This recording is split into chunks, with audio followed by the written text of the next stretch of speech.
Hello मेरे प्यारे बच्चों, स्वागत है आप सभी का एसपी स्टडी क्लासेस के आज के एक बेहतर वीडियो पर।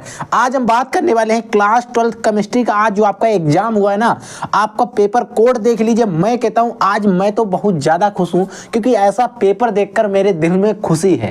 क्योंकि बच्चों मैंने जो कुछ भी पढ़ाया उसमें से 90% से ज्यादा आपको पूरा पेपर में फंसा है। अभी मैं आपको दिखाने वाला हूं और आप चाहें तो जाकर पुराने लेक्चर देख लेना। जिन लेक्चर्स की मैं बात कर रहा हूं आप देख लेना, उनमें वो क्वेश्चन जो पढ़ाए गए हैं वो टोटल क्वेश्चन आपको यहां पर मैं कहता हूं 90% से ज्यादा क्वेश्चन मिले गए। और आप सभी ने आई होप अच्छा करके आए होंगे और आपने एक एक क्वेश्चन को अटेंड किया होगा। तो देखिए, सबसे पहले हमने आपको एक चीज बताई थी कि इस बार चांस है कि 5 से 6 ऑब्जेक्टिव क्वेश्चन आ सकते हैं, और जो कि 6 आ गए, जो कि 6 आ जाए। और मैंने ऐसा जो है किस बेस पर बताया था, हमने आपको बताया था सॉलिड स्टेट यानी कि ठोस अवस्था, और आपका जो प्रश्न रसायन है 2 चैप्टर हटे हैं, इनसे टिप्पणी आती थी, और जो टिप्पणी आती थी वो कहीं ना कहीं तो मैनेज की जाएंगी, और जो मैनेज की गई वो हमारे ऑब्जेक्टिव क्वेश्चन के अंदर मैनेज की गई। और आपके पता है आपको बहुविकल्पी 6 क्वेश्चन आप लोगों से पूछे गए हैं। ठीक है, तो देखिए बच्चों, पहला क्वेश्चन क्या है, इनका आप आंसर देख लीजिए, यानी कि आप लोग क्या मार्क आए हैं। देखिए यहां पर सीधा कह रहा है अणुसंख्य गुणधर्म है, और हमने आपको जो क्वेश्चन कल का एक लेक्चर 20 इंपॉर्टेंट क्वेश्चन का अपलोड किया है उसमें बताया था निम्नलिखित में से कौन सा एक अणुसंख्य गुणधर्म है, और सेम ऑप्शन थे, चारों ऑप्शन यही थे। आप अभी जाकर देख लेना क्या थे, चारों ऑप्शन आपके यही वाले थे जो मैंने आपको बताया था। अब इसमें आपका सही कौन सा है, आप लोग कौन सा हमारा जो ऑप्शन जो है जो आप लोग सही लगा के आए हो। तो बच्चों इसका जो सही ऑप्शन है वो आपका ऑप्शन सही है, परासरण दाब अगर आप लोग लगा के आए हो ना तो आपका 1 नंबर बिल्कुल पक्का है। दूसरा खा खंड में हमसे पूछ रहा है कि निम्नलिखित में से कौन सा यौगिक में, इनमें से आपका कौन सा यौगिक है जिसमें Mn की ऑक्सीकरण संख्या +6 होगी। आपको ऑक्सीकरण संख्या मैंने आपको चिल्ला कर बताया था कि ऑक्सीकरण संख्या पर एक क्वेश्चन आ सकता है, और आया भी है। जब आप इसका आंसर हल करोगे तो Mn K2MnO4 की आप जब निकालोगे ना ऑक्सीकरण संख्या, तब आपकी +6 आ जाएगी। अगला क्वेश्चन देखिए, तीसरा गा खंड में हमसे क्वेश्चन दिया गया कि निम्नलिखित लिगेंड दिए गए, इन लिगेंडों में से कौन सा है उभयदंती लिगेंड के समान व्यवहार करेगा। मैंने आपको बताया था NO2 double NO2 NO2 1 negative जो आपका होता है, इनके अगर आप तुलना करोगे तो इन सभी में तो अगर आप तुलना करोगे तो आपका जो तीसरा वाला विकल्प है वो बिल्कुल सही हो जाएगा। अगर आप लोग सही वाला तीसरा लगा के आए हो ना तो आपका जो 1 नंबर है यहाँ पर पक्का हो जाएगा। यानी कि जो 3 क्वेश्चन अभी तक हमने पढ़े हैं, आगे भी हमने पेपर नहीं देखा मान लीजिए, तो मैं तीनों क्वेश्चन तो ऐसे हैं जो हमारे लेक्चर से आपको फंसे हैं। ठीक है, अब बच्चों हमारा जो घा खंड क्वेश्चन दिया गया इसको ध्यान से समझिए। इसमें कहा जा रहा है एसिल क्लोराइड के रोजनमुंड अपचयन से प्राप्त होता है। अगर आपको एसिल क्लोराइड के रोजनमुंड अपचयन से प्राप्त होता है, आपको यहाँ पर एक तरीके से फंसाने के लिए पूछ दिया।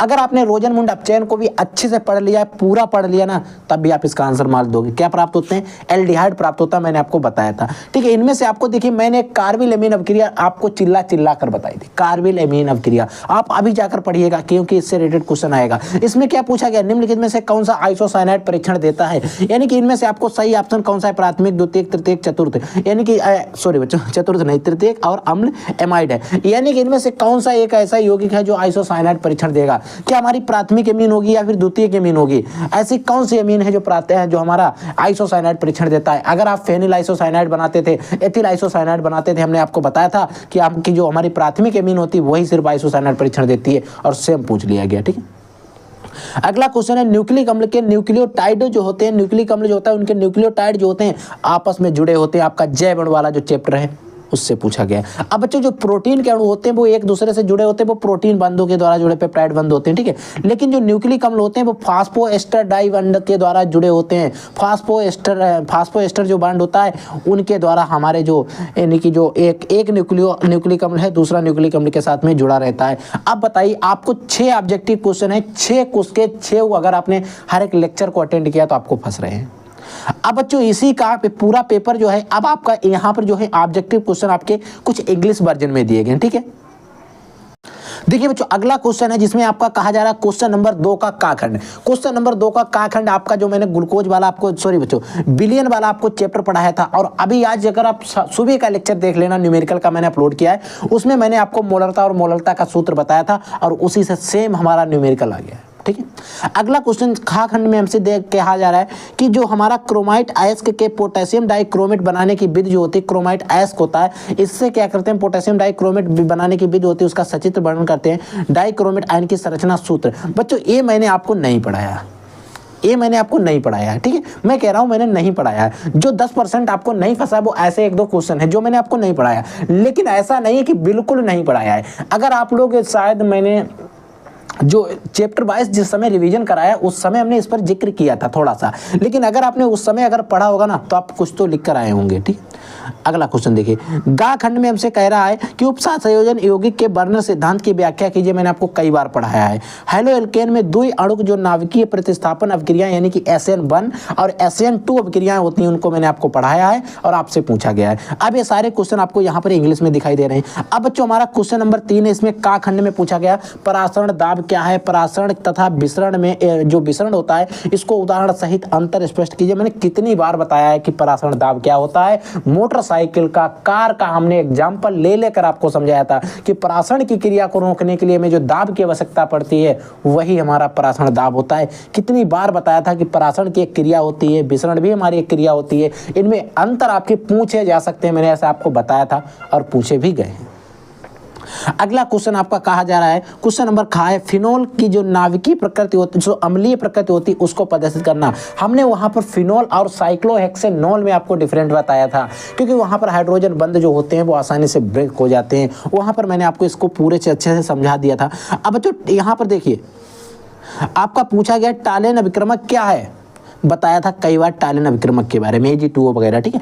एल्डिहाइड की जो एल्डिहाइड होता है, एल्डिहाइड की टालेन अभिक्रमक के साथ अभिक्रिया के एक रासायनिक समीकरण लिखना है।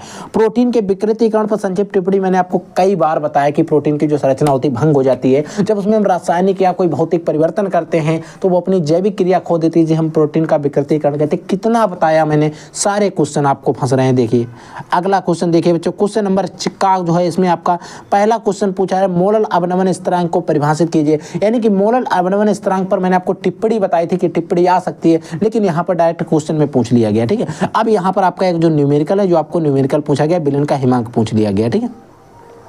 अब देखिए बच्चों कुछ नियम, कोलराउस का नियम हमने आपको चिल्ला कर बताया था। किसी विद्युत अपघट्ट में विलेन की मोलर चालकता को परिभाषित कीजिए, आपको कई बार बताया हमने, ठीक है। अभिक्रिया की आणविकता तथा कोटि में अंतर स्पष्ट कीजिए, मैंने बताया था कि पूछा जा सकता है। 88.88% मैंने आपको बताया था कि पूछा जा सकता है। अब यहाँ पर साथ साथ प्रदर्शित कीजिए कि प्रथम कोटि की अभिक्रिया की 3/4 भाग पूर्ण होने में लगा समय, यानी कि साथ साथ इसमें हमको न्यूमेरिकल यानी कि अंकित प्रश्न पूछा गया। आप जाइएगा चैनल पर, केमिस्ट्री के जो रासायनिक बलगति चैप्टर है उसके न्यूमेरिकल आप सर्च कर लेना, हमारे चैनल से आपको ये वाला न्यूमेरिकल मिल जाएगा। उसमें हमने 1/4 भाग पूर्ण होने में लगे समय के बारे में डिस्कस किया था, ठीक है। अगला क्वेश्चन देखिए बच्चों, अगला बच्चों आपसे घा खंड में पूछा जा रहा है कि लेंथेनाइड संकुचन को कारण सहित, आपको लेंथेनाइड संकुचन यानी कि संकुचन और एक्टिनाइड संकुचन के बारे में मैंने आपको पढ़ाया था। जेडियन डबल पॉजिटिव जो लवण होता है वो सफेद होते हैं, जबकि सीयू डबल पॉजिटिव नीले रंग का होता है। ऐसे क्यों? जब बच्चों आप इनके इलेक्ट्रॉनिक विन्यास बनाओगे, क्या बनाओगे? इलेक्ट्रॉनिक विन्यास बनाओगे ना, तब यहाँ पर आप लोग देखोगे कि जो आपका जेडियन डबल पॉजिटिव है ये क्या होगा, इसमें आयुग्मित इलेक्ट्रॉन, क्या होता है? आयुग्मित इलेक्ट्रॉन, आयुग्मित इलेक्ट्रॉन जो है, आयुग्मित इलेक्ट्रॉन जो होते हैं उपस्थित नहीं होते हैं। लेकिन आप जब Cu डबल पॉजिटिव का इलेक्ट्रॉनिक विन्यास बनाओगे तो यहाँ पर आयुग्मित इलेक्ट्रॉन मिलेंगे, जिसके कारण जिसमें आयुग्मित इलेक्ट्रॉन पाए जाते हैं वो नीले रंग का यानी कि रंगीन यौगिक बनाने की प्रवृत्ति रखते हैं। कितनी बार मैंने आपको पढ़ा है, ठीक है। अगला क्वेश्चन नंबर 5 देखिए, इसमें क्या कहा जा रहा है। क्वेश्चन में कहा जा रहा है सीसा संचायक बैटरी पर, ये बच्चों मैंने नहीं पढ़ाया है, नहीं पढ़ाया बैटरी के बारे में, ठीक है। अब विद्युत EMF यानी कि विद्युत वाहक बल के बारे में पूछा गया क्वेश्चन है, हमने आपको लगवाया है, आप जाकर देख लेना। विद्युत रसायन चैप्टर खोल लेना चैनल पे जाकर, वहां पर आपको न्यूमेरिकल मिल जाएगा, ठीक है। अगला आपको ये भी न्यूमेरिकल दिया गया, मैंने आपको बताया है, कई सारे न्यूमेरिकल बताए थे, जिसमें आपको एक सूत्र बताया था K = 2.303 T log 10 A/A-X के बारे में बताया था सूत्र। वही सूत्र से सॉल्व होगा और इसमें 2 कंडीशन में आपको अप्लाई करना था, मैंने आपको। और यहाँ पर एक सबसे बड़ी आसानी है कि log 2 और log 6 यूज होगा, उनके मान दे दी गई, इनके आपको मान रटने की जरूरत नहीं थी। क्योंकि कभी कभी हमसे क्या होता है कि मान हमें याद नहीं होते और हम क्वेश्चन को गड़बड़ करके आ जाते हैं, मान हमारे गलत हो जाते हैं। ठीक है, अगला क्वेश्चन गा में हमसे पहला क्वेश्चन पूछा जाएगा, उपसात संयोजन यौगिकों के आयनन समावयवता तथा उपसात संयोजन यौगिक की समावयवता को कारण सहित स्पष्ट कीजिए। कई बार मैंने आपको पढ़ाया है। अब बच्चों यहाँ पर देखिए IUPAC, आप चैनल पे जाइएगा, IUPAC का लेक्चर अपलोड है, वहां से आप लोग देख लीजिए। मैं नहीं कहता हूँ कि मैंने पढ़ाया है, आप लोग देख लेना पढ़ाया या नहीं पढ़ाया है। अगला क्वेश्चन घा खंड है, जिसमें आपको पहला क्वेश्चन पूछा जाएगा कार्बोहाइड्रेट क्या होते हैं। यानी कि कार्बोहाइड्रेट का आपको मैंने वर्गीकरण भी बताया था, यानी कि मोनोसेकेराइड, डाइसेकेराइड, कई प्रकार के आपको कार्बोहाइड्रेट के बारे में पढ़ाया था। ग्लूकोज और फ्रक्टोज में आपको बताया था अंतर आ सकता है। ठीक है, वो की पूछा गया। विटामिन और विटामिन सी की जो होती हैं, इनके मुख्य स्रोत हैं और इनकी कमी से होने वाले रोगों के बारे में। देखिए, विटामिन ए का जो सबसे मुख्य स्रोत होता है अंडा भी होता है और आपकी गाजर भी होती है। विटामिन सी का जो मुख्य स्रोत होता है वो आपको खास कर जो खट्टे पदार्थ, यानी कि आप आंवला ले सकते हो, ठीक है, नींबू ले सकते हो। और इनमें से आपकी इसकी देखिए विटामिन ए की कमी से रतौंधी हो जाती है, विटामिन सी की कमी से एस्कर्बिक रोग हो जाता है। देखिए क्या क्वेश्चन पूछे गए, बिल्कुल हलवा हाई स्कूल के क्वेश्चन पूछे गए बच्चों आपसे। अगला क्वेश्चन देखिए बच्चों, अब वही चीज आपको यहाँ पर क्या दिया गया, टोटल इंग्लिश में दिया गया। इसको हम आगे बढ़ते हैं। देखिए यहाँ पर आप बताइए, आप 6 नंबर क्वेश्चन है, 6 का खंड है। आप बताइए इसमें कौन सी अभिक्रिया मैंने नहीं पढ़ाई। क्लोरोबेंजीन का सल्फेनीकरण पढ़ाया नहीं पढ़ाया? पढ़ाया। क्लोरोबेंजीन का नाइट्रीकरण, क्लोरोबेंजीन के NO2 से क्रिया मैंने आपको पढ़ाई है। एथिल ब्रोमाइड की जो होती है सोडियम मेथॉक्साइड से अभिक्रिया पढ़ाई गई है। बूटज फिटिंग मैंने आपको चिल्ला कर पढ़ाई। फिटिंग अभिक्रिया डाइफेनिल बनता है, मैंने आपको पढ़ाया। बूटज फिटिंग टालोन बनता है, कितनी बार पढ़ाया। और आज सुबह लेक्चर अपलोड किया, उसमें भी पढ़ाया। आप बच्चों यहाँ पर चांसेस मिलने आपको शुरू हो गए। आप इन क्वेश्चन को करना चाहें तो आप कर सकते हैं, अन्यथा आपको यहाँ पर अथवा में भी क्वेश्चन दिए गए। यानी कि जो आपका जो क्या कहा जा रहा है यहाँ पर, एक मिनट देखिए, प्रियोन तथा DDT के उपयोग का पर्यावरण। देखिए प्रियोन के बारे में मैंने नहीं पढ़ाया था, लेकिन DDT मैंने आपको पढ़ाया था। ठीक है, प्रियोन नहीं पढ़ाया लेकिन DDT पढ़ाया। तो अगर आपको नहीं भी आते, मान लीजिए एक भी हमने नहीं पढ़ाया, लेकिन ऊपर वाले सारे फंस रहे हैं, तो ऊपर वाला कर दीजिए। समझ में आ गया। अगला क्वेश्चन देखिए बच्चों। अब बच्चों अगला क्वेश्चन देखिए। अगला क्वेश्चन खा खंड में हमसे पूछा जाए, गिरगनाट अभिक्रमक द्वारा प्राथमिक द्वितीयक तृतीयक अल्कोहल में विभेद। यानी कि आपको इनके बनाने के जो गिरगनाट अभिक्रमक होता है, इस गिरगनाट अभिक्रमक के द्वारा प्राथमिक अल्कोहल, द्वितीयक अल्कोहल और तृतीयक अल्कोहल की बनाने की जो विधि होती है, इनका आपको रासायनिक समीकरण लिखना था। ठीक है, अगला बच्चों विलियम संश्लेषण अभिक्रिया पर संक्षिप्त टिप्पणी कीजिए। मैंने आपको कई बार पढ़ाया। ठीक है, विलियम संश्लेषण के बारे में मैंने आपको बताया था। अब बच्चों ये करना चाहें तो कर सकते हैं, अन्यथा आपको कन्वर्जन दिए गए। यानी कि कुछ आपके जो अभिक्रिया टाइप्स के क्वेश्चन हैं वो दिए गए। जैसे क्या होता है जब आज सुबह ही मैंने कैसे प्राप्त करोगे का लेक्चर अपलोड किया था। ठीक है, और क्या होता है जब जो एनिसोल होता है, इसकी अभिक्रिया निर्जल AlCl3 की उपस्थिति में एसिटिल क्लोराइड के साथ होती है। ठीक है, अब दूसरी हमसे पूछी गई है, फिनोल की अभिक्रिया जो होती है NaOH के साथ होती है, और NaOH की उपस्थिति में क्लोरोफार्म से होती है। ठीक है, अगली आपसे अभिक्रिया पूछी जा रही है। यहाँ पर देखिए अगला क्वेश्चन पूछा जा रहा है, यानी कि अल्कोहल बनाने की जो बोरानन जो ऑक्सीकरण अभिक्रिया होती है, उस पर आपको संक्षिप्त टिप्पणी करिए। मैंने नहीं पढ़ाया है क्वेश्चन आपको। ठीक है, अब बच्चों इसका हो गया आपका पूरा इंग्लिश वर्जन। अगला देखिए पेपर। अगला हमारा इसमें भी पूछा जा रहा है कि क्या होता है जबकि केवल रासायनिक समीकरण दीजिए। देखिए एसीटोन की अभिक्रिया जो होती है सोडियम हाइपो आयोडाइड होता है, उसके साथ कैसे होती है। ठीक है, एसिटल्डिहाइड को अमोनिया के साथ अभिक्रमक करते हैं। कई बार मैंने आपको पढ़ाया है एसिटल्डिहाइड की अमोनिया के साथ अभिक्रिया, मैंने आपको पढ़ाई है। ठीक है, अगला देखिए, अगली आपको अभिक्रिया पूछिए एसिटिक अम्ल की अभिक्रिया जो होती है सांद्र H2SO4 की उपस्थिति में एथिल अल्कोहल से होती, पढ़ाया गया है। ठीक है, फार्मल्डिहाइड की अभिक्रिया अमोनिया से होती है। फार्मल्डिहाइड से आपको मैंने यूरोट्रोपिन बताया था, वही अभिक्रिया है। फार्मल्डिहाइड से यूरोट्रोपिन, जिसमें आपको बताया था HCHO प्लस आपका NH3 जुड़ता था। ये वाली अभिक्रिया जो मैंने आपको बताई थी वही है। ठीक है, अब देखिए अगली जो अभिक्रिया आपसे पूछी जाएगी, जो बेंजीन होता है उनको निर्जल AlCl3 की उपस्थिति में कार्बन मोनोऑक्साइड तथा हाइड्रोजन क्लोराइड होता है, यानी कि HCl जो होता है उसके साथ अभिक्रम करते हैं। अब बच्चों एक क्वेश्चन अगर आपको आ रहा है तो आप कर सकते हैं, वाले सारे करना है, अन्यथा आप इन सभी के बदले में आपको एक अथवा में क्वेश्चन दिया गया निम्नलिखित, जैसे क्रॉस एल्डोल संघनन, एल्डोल संघनन के बारे में बताया था।